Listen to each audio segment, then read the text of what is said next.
долина в сърцето на мотор планина, между гористия рид разбойна и голия сухи дял е скътан нашият град. Околните балкански хребти отграждат като венец долината, през която тихо строи бистрата Котленска река.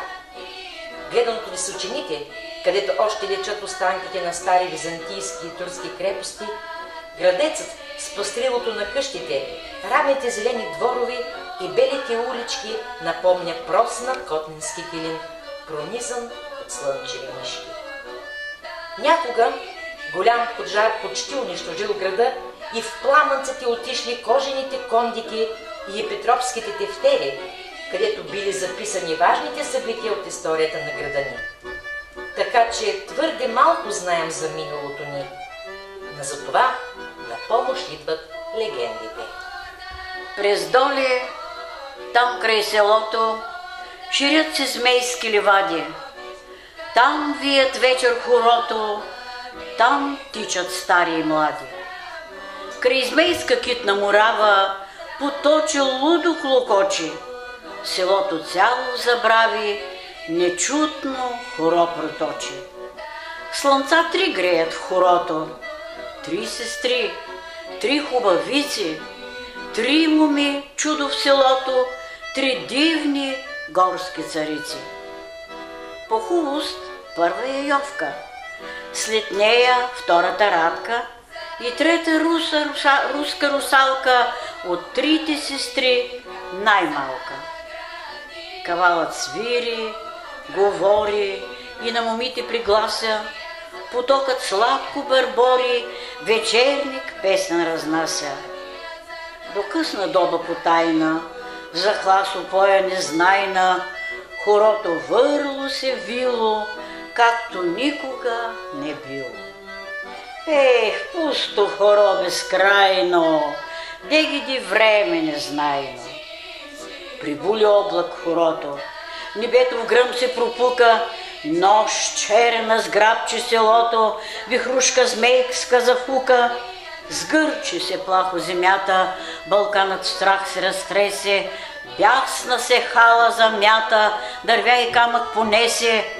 Хорото мигом пристана, замлъкна глухо кавала, екна злокобно Балкана, на страна грозна развала.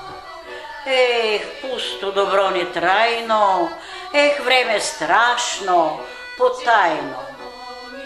Йовка, Радка и Руска, змейски вихрушки грабнаха. Там в дупките ги вмътнаха, змеици 3 станаха. През доле, там край селото, пустеят змейски ливади, не вий се вече хорото, не ходят стари и млади.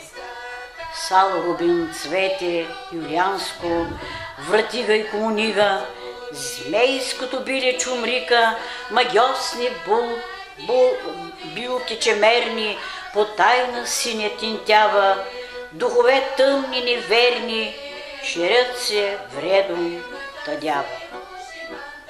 Сред мейската полянка сърдито мъмри ривнив бор, с тънконога фиданка подкачил своя вечен спор. Потокът все тъй бърбори, несвестни думи изрича, а тихи сухи дяла отгоре над изворите наднича. Изворва поляна, към сухи дяла поглежда, години чака горкана, без радост и без надежда. Върбите шушнат, треперят, към бора тъжно поглеждат, клони се страстно и заперят и пак се вкупом навеждат. Настане доба потайна, луната плахо изплава, а някой песен умайна с вълшебен глас там запява. Звезди се изкрят в небето, чаровна съня сънуват, скали изохват в долчето, незнайни думи хуртуват. Вечерник лъхне, потрепне, потокът жално зашепне, върдите клюмват, заплачат, водите мирно се влачат.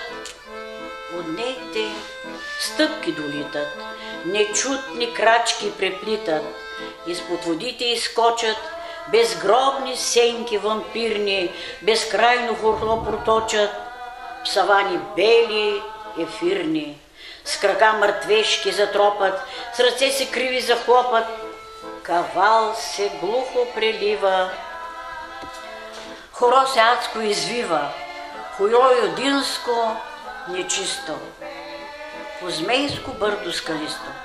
Сред нощния мир цял възкръсва, захлас в опоя неземна, хорото в миг се разпръсква, припява с песен вълшебна. На изворова поляна, с магиосни билки покрита, момелва в бяла премяна, кът нощна сянка заскита. Тя руйни коси разбива и дълги плитки превива, като вълните в морето, като вихрушки в полето. Пристъпва леко момата, към змейски дупки поглежда, пъплясва тихо в водата и жално, милно нарежда. Сестрице руски, русалки, сестрице рабки, знахарки, къде сте свидни, къде сте? Елате кака, излезте, магиосни билки донесте. Кипят водите, клокочат и мълком оттам изкочат с голи снаги и гриви, змиици, две самодиви. Между скалите поседнат, магии сплитат, разплитат, към село жалътно поглеждат и на върбите отлитат. В простори сини, далечни, блед месечко сияй присипнал, прояци и плахи безчетни, вълшебни свой свет обсипал. Полнощник ветрец полъхне, върбите леко залюлей, Балканът морно въздъхне и глас потаян пак запей. Тъз дума, дума по дума, повтаря камък и шума. Леле, змейко, леле, горянино, горянино, змейко, огнянино, кожухът ти е като тъмен облак, сабята ти като люта змия, коня яхаш като планината, като ходиш, тресе се земята, като продумаш, бури забучават, като погледнеш, огньове изгряват. Леле, змейко, леле, горянино, горянино, змейко, огнянино, аз не смея, змейко, да те гледам, пък ти искаш, змейко, да ти любя. Теб да любя, змейко, мен да губя. На изворова поляна, до късна доба, петляна, змиици три самодиви разгазват води пенливи. И след тази случка момите от селото спрели да изчезват и то заживяло честито в долината.